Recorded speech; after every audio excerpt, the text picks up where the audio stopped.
Hello, Supercars in Seconds here.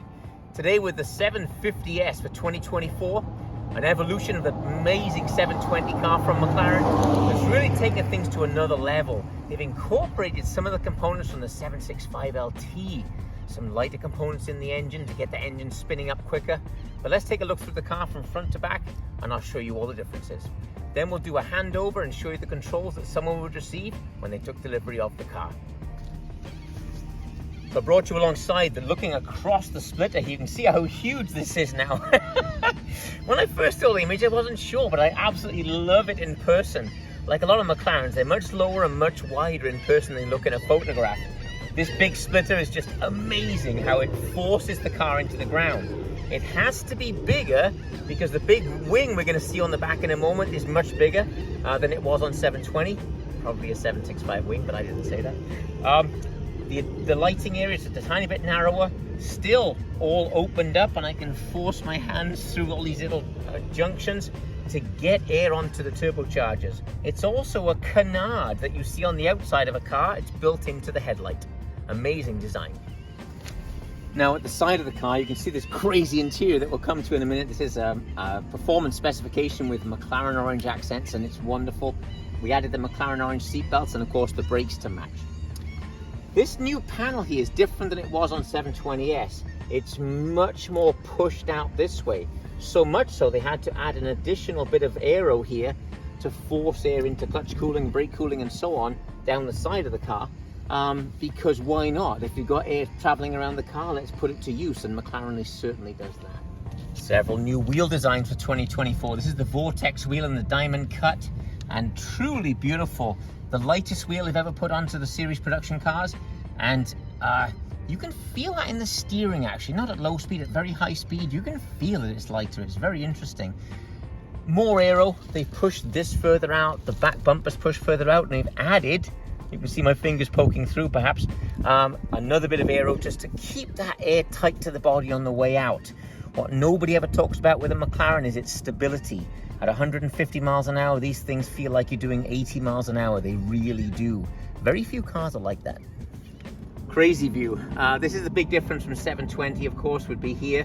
A larger diameter pipe for the exhaust system and two in the center, angled up higher. At night, when this wing is in its lower position, it doesn't drop right down like it does on 720. There's still a slight gap because this is all opened up with this cut mesh to get more heat out of that powertrain. Down below, of course, you can see the back of the transmission, just really beautiful details. The wing has, of course, the third brake light up here. And even when it's in the down position, it's angled so that you can still see that it's the center highlight brake light there. Camera system, you have your backup camera and your 360 camera if it's equipped. This one's just a blank, but if it has a 360 cameras, you'll have a separate camera there so it doesn't distort the image. They've really thought about it a lot. This is a lot of fun, but isn't that beautiful? That big wing, and of course the doors up on the coupe here, giving that sort of insect look from the front end. Like all previous McLaren road cars, of course, built on the carbon fiber frame, the monocell, and it is incredibly strong. Really amazing that they can make the car so light. She's 70 pounds lighter than the 720S. This coupe would be just over 3,000 pounds. Absolutely incredible. McLaren 750, the number would be PS. The European measurement of horsepower in the US, here where I'm based, is 740 horsepower. That's what they're admitting to. When you drive this thing, I feel it's a little bit more. The transmission is much more aggressive now in its settings. We still have normal sport or comfort sport and track. The difference here, there's a bigger variance from comfort to sport and from sport to track. It seems like a wider change. When this thing is in track, she's a handful. I love the car. It's really fabulous. The way that they're painting the car too. I've said this to the company themselves in England and the corporate side here in the US. There's more paint on this car. They've really slowed down the process. And if you start looking at the way that it's put together now, it's exciting to see how far the brand has come. When you're locking the car up, super cool. You've got the padlock here that you can use, and the unlock. The McLaren logo is the unlock. And the front wheel on the key image here, like the image here, is to open the front trunk. The front wheel's a bump. It's a button. Push and hold for 3 seconds. It pops the front trunk for you.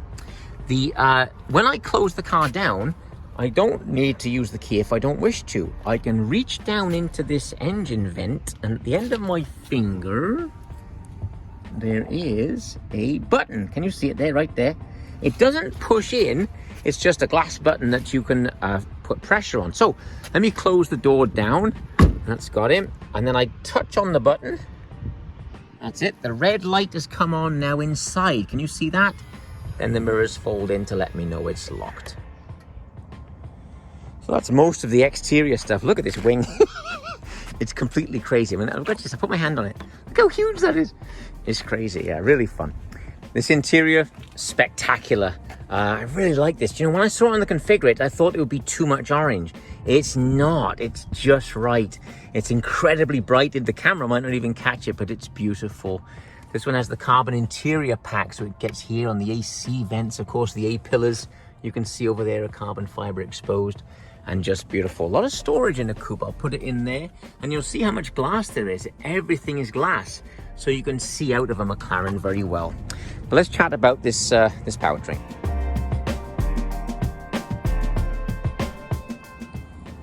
So underneath this crazy wing on a coupe, we can actually see quite a lot of the motor down under there. I don't know if you can catch it or not. The engine, 4-litre, 8-cylinder twin turbo with twin fuel pumps. So the power, of course, is partly from turbo pressure, which is enhanced, but also the fact that there's 2 fuel pumps running the car. Really fabulous. Again, factory figures would be 740 horsepower to the rear wheels only through a 7-speed dual clutch transmission, 590 pounds of torque. Bearing in mind she's just over 3,000 pounds, creates some staggering performance. I haven't seen the actual acceleration figures, 0 to 10, 0 to 20, 0 to 30, and so on. I would bet this is right at 5 seconds to 100 miles an hour, possibly just below. Gosh, when I was a kid, that used to be a good 0 to 60 time. The color here, an MSO car. This is MSO ceramic paint. Not the cheapest paint job in the world, but I'm sure you'd agree it is spectacular in person. Let's take it out for a run.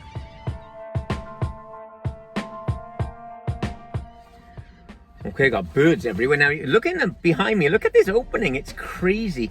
The idea being, if you've got a helmet on, you can climb into the car without bashing your head. I'm going to pull this door down. There you go. And it closes that roof part just above here, look, above my head. And really gives it a lot of space and a lot of room. The displays in front of me, let me pull that back out of there just for a moment, and I'll show you the displays in front of me. Look at that, isn't it? Just mean. So we'll push the start button here, wake the car up when we get our, it's a new display of course for 750, and it's wider than the display is in the Artura. The Elva has a similar display, but the background is white because of course there's so much light coming into the cabin. On the right side here, I can adjust my P for powertrain. You see the arrows up and down. With my fingers, I can just rock it, click, and it changes the mode up to sport. Click it one more time, changes it up to track, changing my display dramatically. I'm in neutral, so I can give her a rev. It just restricts me to 4,000 right now, but watch how quick I'll hit the gas and let go. How fast it goes up and down. It's really incredible. That's to do with the lighter internals that this engine has for 750S. They've done a nice job over here for previous McLaren owners. You'll know we used to use the stalks here for the nose lift. Now we've got a designated nose lifter button. It operates in just 4 seconds up or down, which is fascinating because it used to be 8 or 10. Door locks here, that will go red at 10 miles an hour so people can't access the car. And then our front trunk, which is the same images on the key as well. Bowers & Wilkins go to the factory when they're designing every new car and put the speakers, you can see the Kevlar tweeter through there, they put the speakers where they want them, and then McLaren covers them up.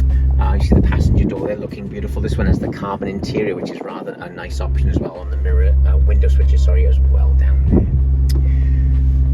First class. Everything is just made beautifully. They've really done a good job with the interior. The mixture of materials, as always, is beautiful, but it seems to have been, it's a better fit. Everything lines up beautifully. Look, it's really done very, very well. This new screen is very cool, and to the left of it we got some controls. This new one is fun. Speedy Kiwi allows you to set your controls up here with all that you want for driving dynamics. Push and hold that and it remembers it, so you can get in the car, start her up, bang, and it'll go straight into the modes that you've previously set. Still in the system, we have our, you click this here, it'll switch to a list of menus, and VDC is still available. Now, variable drift controller says not available. Set ESC to dynamic. So in the left-hand one, where I adjust my suspension, I have an ESC button. I'll push that. Then in my main display, it shows ESC, electronic stability control, in dynamic mode. Then I click it just here, and now I can decide how loose I want the back end of the car to be. I think variable drift's a poor name for it. It's really giving you full throttle earlier. The downside is it may move around a bit on the back end. I've tried it a lot, and on the road it doesn't move around. On track it will move around. I like it about there, 4 or 5, 3 degrees at a time. 4 pips is only about 12 degrees of drift. That's only about that much. Then you don't lose control of the car, but it does give you full throttle coming out of a corner, and she will come out just like a missile. I'd like to acknowledge Ian for letting me drive his brand new 750S. I do appreciate it. It's not running yet, so I won't be launching the car and blasting it along. I won't have to close my door down. That's got it, perfect. They let's take it down to Batman's corner. We won't go too crazy. I'm just gonna wake this thing up and have a bit of fun. I got the suspension in sport, engine in track.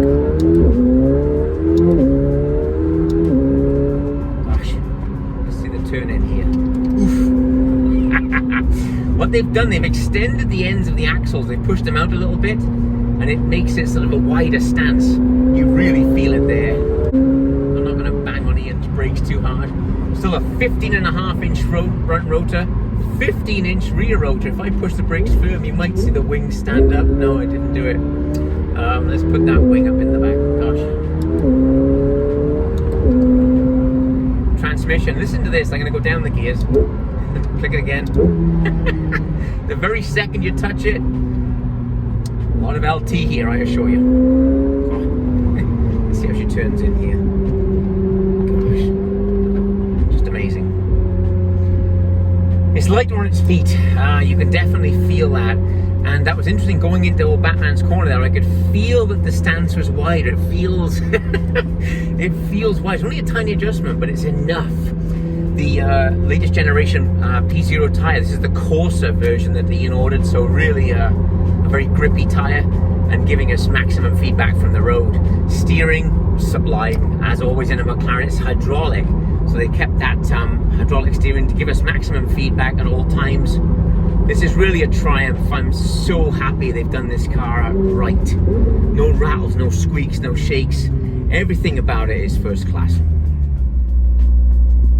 Here's a good one. Within the settings, I can select tires, and it knows what tire is on the car. It knows that it has the courses, then it shows us our sizes, pressures, recommendations, and so on. But I have a new feature called track use, where you can lower, because you'd lower them 4 or 5 psi, sometimes 6 psi for each tire for track use, because the tire pressure gets very high very quickly. Doing that stops the tire buzzer, letting you know that the tire pressures are low. They've really done a thorough job of redesigning the car. I just wanted to put them next to each other. So 720 on the left, 750 on the right. So you see the extra opening here on 750. And the wing, even though that wing goes beautifully flush to the car, as it always did in 720, on 750, because they've opened it up so much more, there's still a gap underneath. You see 720 being super sleek, 750 opened up, just much more aggressive in its appearance. Also, being able to see down in there is rather fun, down on top of the motor. I can kind of do that on 720 as well, but there's a mesh covering it. Really interesting to see the two together. Obviously they're brothers, but it's the back end, I think, that you see the big differences most. So that's the 750S for 2024. What a fabulous car. Of course, 720 from the side's a very similar profile. Until you get back here, you can start to see the work that they've done. 30% of the car is new, and you don't realize that until you spend some time with both. Really fab. I appreciate you watching the video. Please subscribe to the channel if you don't mind. We'd love to have you be a part of the channel. We're always doing something weird with these cars. And I'll catch up with you on the next video. Thank you.